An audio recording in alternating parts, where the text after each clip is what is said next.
With these controversies done, we now move on to what do the rest of the ahadith mention about the Dajjal. And I'm not going to go over them one by one because it's a bit too advanced for that. I'm just going to summarize for you. Of the things that are mentioned in authentic ahadith, the Prophet ﷺ said, every single Rasul has warned his ummah about Dajjal from the time of Nuh alayhi salam.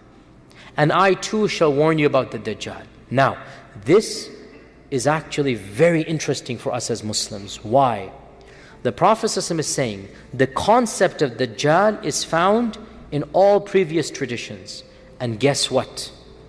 We find it very clearly in the Christian tradition. As for the Jewish tradition, I have just scratched the surface. I'm not an expert, but I did my research. It appears that they don't really have this concept of the false Jesus. But believe it or not, some sects of the Jews have the concept of the false David, Ajibullah, the false Dawood. And Allah knows best, but it appears to be that because they took David as their main figure, and the folklore remains about the false one coming, so they took their main figure, David, and they made a contrary figure of him. There shall be a false king David, and Allah knows best. And this is a small segment of the Yahud. And by the way, the vast majority of modern Jews, they have abandoned these types of tales. They no longer believe in this anyway, as you know. The vast majority of them, they just look at these as folkloric traditions. And in fact, many of them don't even consider their law binding anymore, as you know. They are what they call modern or reform Jews, and that's a whole different, that's the majority of American Jews. You should all know this. Another tangent, but this is known. You should know this as American Muslims, you should know. There are three main firqas of Jews in America. Number one, that's the smallest. You want to begin with the smallest? No problem. Orthodox. This is the smallest, maybe 10 to 15%. And they are the strictest, and they are the literalists, and they want the ones who you can, and they have many firaq as well, and they have the Hasidics and whatnot. Number two is conservative, maybe around 20-25%, the next larger. But the majority are, number three, reform. And reform, essentially, there is no aqeedah they have to believe in at all, and there is no sharia they have to follow. They are more of a civilization. So what I'm saying, one group says the false King David. This is one group of the Orthodox. Very, very, very small percentage. Majority of them, these are just folklore tales they don't care about. It's gone. But my point is interesting here. The concept of the false Messiah or the false David is there amongst one group. Where did it come from? The Prophet ﷺ said, every prophet warned. So we believe the Prophet Musa would have warned. We believe this. That remained, and it was then taken by some group and converted this way. As for mainstream Christians, Baptist Christians, evangelical Christians, most mainline Protestant Christians, they firmly believe in the figure of the Antichrist. They call him the Antichrist. And they believe in this thing called the beast. And they say the symbol of the beast is 666. So these are interesting for us as Muslims. Now, you have two ways of looking at it. If you're a complete secular atheist who doesn't believe in God and whatnot, you say, oh, look at these religions, their folklore is the same. Their mythology is the same. The Antichrist, 666, the beast, whatnot. Or you can flip it around exactly and say, the very fact that two different civilizations and two different faith traditions that have no causal relationship with one another are saying the exact same thing means there must be a common origin, and that is Allah subhanahu wa ta'ala. You see, you can look at the two exact same things and then figure out what you want to do. Same thing goes for the Great Flood. Again, a bit of a tangent, but again, this is all interesting stuff. Do you know, my dear brothers and sisters, that every single civilization in the world has the myth of a great flood? The native Indians in this land, They have a myth of a great flood that took place once upon a time. The Aborigines in Australia, and they are the most disconnected of humanity. For 20,000 years they lived separate from the rest of humanity until Cook discovered them in 1753 when he did the coast of Australia, and he discovered them. For 20,000 years the Aborigines were cut off from the rest of mankind, and guess what? They have the myth of a great flood. The Bible has the great flood. The Quran has the flood, right? The origin stories of ancient Babylon have the great flood. Now, what is the secular skeptic say? Look at these mythologies, they're all the same. You can flip it around 180 and say what? Why do all of these civilizations have a great flood myth?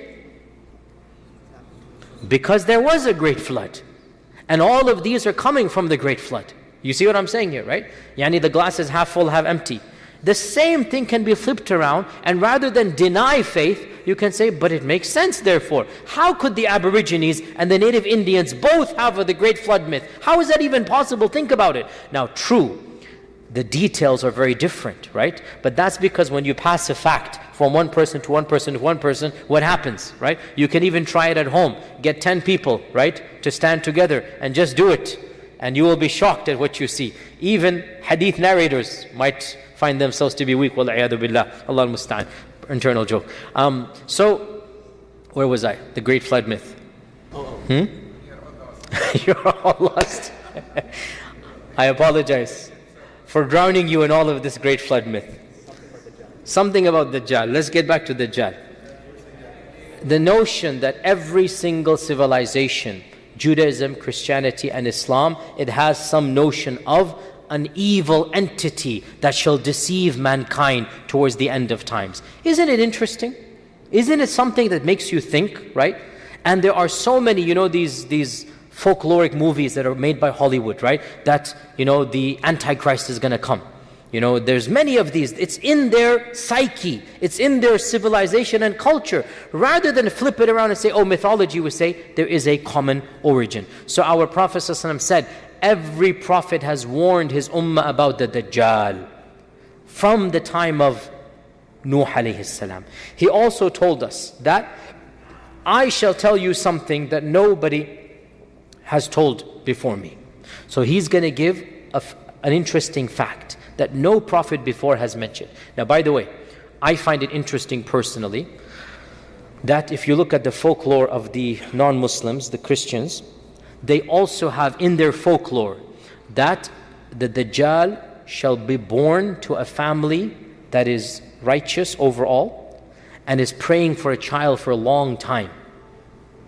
And that the child will come and will flip on the parents. This is something in their folklore. We find it in our traditions as well. Okay? And one thing we do not find in Christian folklore at all, in Jewish folklore, is that the Dajjal will be deformed. And what do we find in Sahih Bukhari and Sahih Muslim? The Prophet ﷺ saying, I will tell you something that no other prophet told his people. The Dajjal will be deformed. Subhanallah. Look, do you guys understand what I'm saying here? You guys understand what I'm saying? Certain issues of the Judeo-Christian folklore matches with ours. This one thing that the Prophet ﷺ said, I am telling you, and no prophet before me told his people, is that he shall be born and one of his eyes is deformed. And guess what? That is not found in any of the Judeo-Christian folkloric tradition. Isn't that amazing? And this is a sign of Iman for us. Now, is it the right eye or the left eye? A huge controversy between our scholars, which is very little, not much of a fruitful discussion for us. Some ulama say both of his eyes are going to be, because I'll tell you what is the issue. Once again, authentic ahadith seem to potentially contradict. One hadith mentions his right eye will be like a grape. One hadith mentions left eye will be like fested, putrid. Does it mean that one of the narrators messed up and the Prophet either said right or left, or does it mean both eyes are messed up? Allah knows best. Allah knows best. Some ulama try to make jama' and they say, but it appears to me that Allah knows best that one eye is going to be messed up and the other eye will be normal. So this is something the Prophet ﷺ mentioned, that the one of the eyes will appear like a rotten grape. So you know a grape that you leave it for a while, it pops open, there's a brownish area, disgusting to look at. That will be the eye of Dajjal. So the Prophet ﷺ is saying, recognize that man when you see him. There will be one eye that will be open and evil and putrid and festering and what disgusting. That is one of the sign of Dajjal.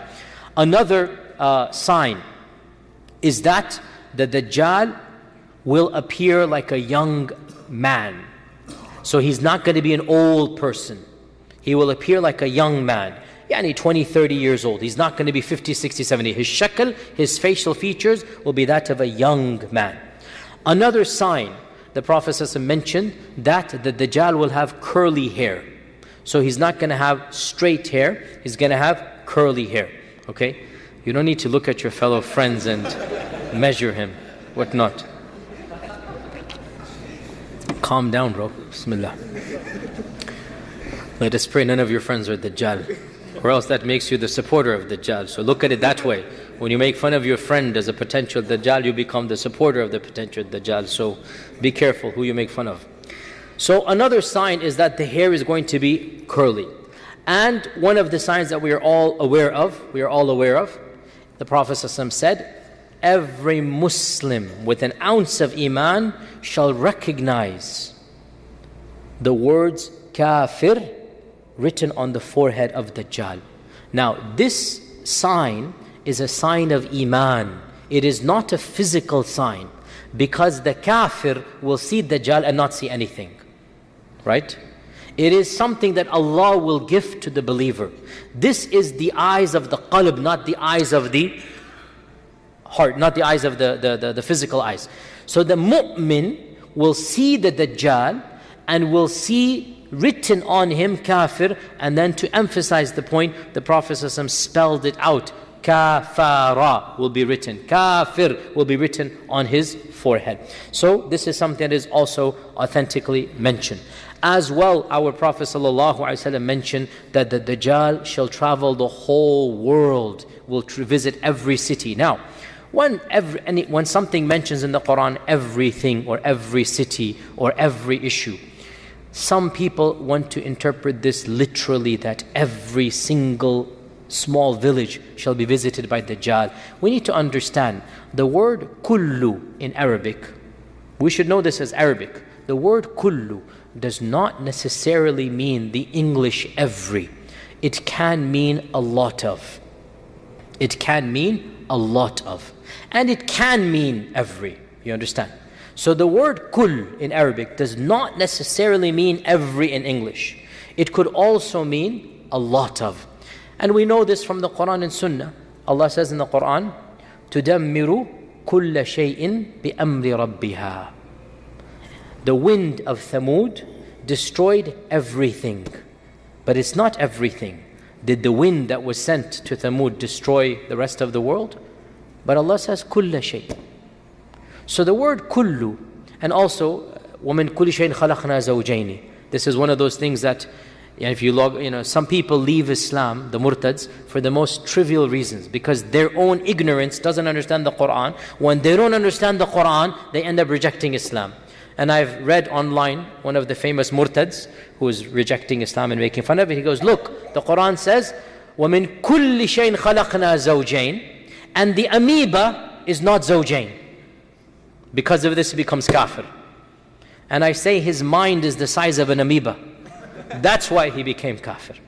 Doesn't know basic Arabic. When Allah says, وَمِن كُلِّ شَيْءٍ خَلَقْنَا زَوْجَيْنِ, it does not mean that every single species must be zawjain. It could mean the default is zawjain, and that is the reality. Doesn't mean that every single entity has to have zawjain. You can have asexual reproduction which takes place in our world. See where I went from where to where, subhanAllah. So now we have a few minutes for Q&A before Salat al-Isha. Bismillah, yes.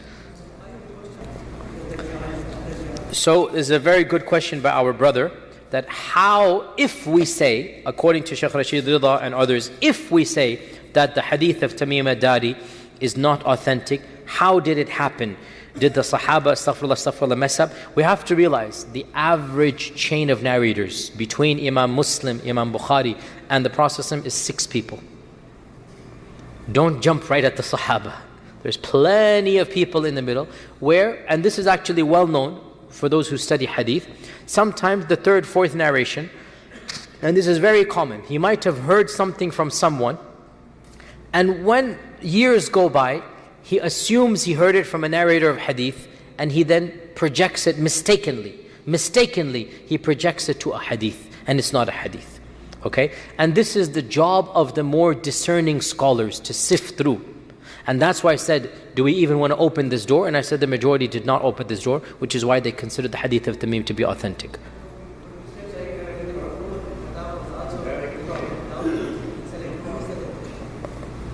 And no, not about, no, you get, Umar ibn Khattab was Ibn Sayyad, not Tamim al-Dari. No. Umar ibn Khattab radiallahu anh passed away very early on. We do not know how much he was monitoring Ibn Sayyad towards the end of his life.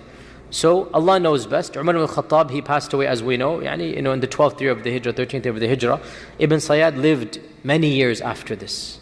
So he himself was unclear. Because he was unclear, his children, Hafsa and Ibn Umar, were also unclear. But the majority of Tabi'un and later scholars realized, and Ibn Taymiyyah and others mentioned this, that there is no way that Ibn Sayyad could be the actual Dajjal. And this doubt came because they witnessed him interacting with the Prophet ﷺ. So no doubt when they saw the evil that was in him, so they have some doubt. Even Abu Sa'id al-Khudri, we saw in his narration, the rumors spread until the end of his life. And even Abu Sa'id al-Khudri is like, I don't know what to do with this guy. So those things, we have to understand that the doubts of the Sahaba of Ibn Sayyad were a temporary one because of that time frame. You understand what I'm saying here? Once situation goes on and it's clear that had he been that actual Dajjal, he wouldn't have done all that he had done. So then we can now verify and say he was not that big Dajjal, he was one of the minor Dajjals. Sisters, any questions? Back to the brothers. Yes, Bismillah. Do we just mention? Oh, Ibn Sayyad. No. The Prophet ﷺ did not see Ibn Sayyad having kafara on him. Also, Ibn Sayyad was a child in the time of the Prophet ﷺ. And the doubt was, is he going to grow up and become that Dajjal? Right? So, from the traditions we learn that the Dajjal will grow up in a regular household. And he will become Dajjal in a day. Like Hafsa said, something will happen to make him angry. Then something's going to happen and then the Dajjal will appear out. Before that, he's just an evil person. So this is the doubt. Was this Ibn Sayyad that evil person? No, the minor Dajjals are not going to have kafara and they're not going to have a'war. No. Why did they think? But they were worried Ibn Sayyad might become the Dajjal. And when he becomes Dajjal, kafir will appear. When he becomes Dajjal, all of the signs are going to come. They will show. That was the issue, okay? Assalamu alaikum wa rahmatullahi wa barakatuh.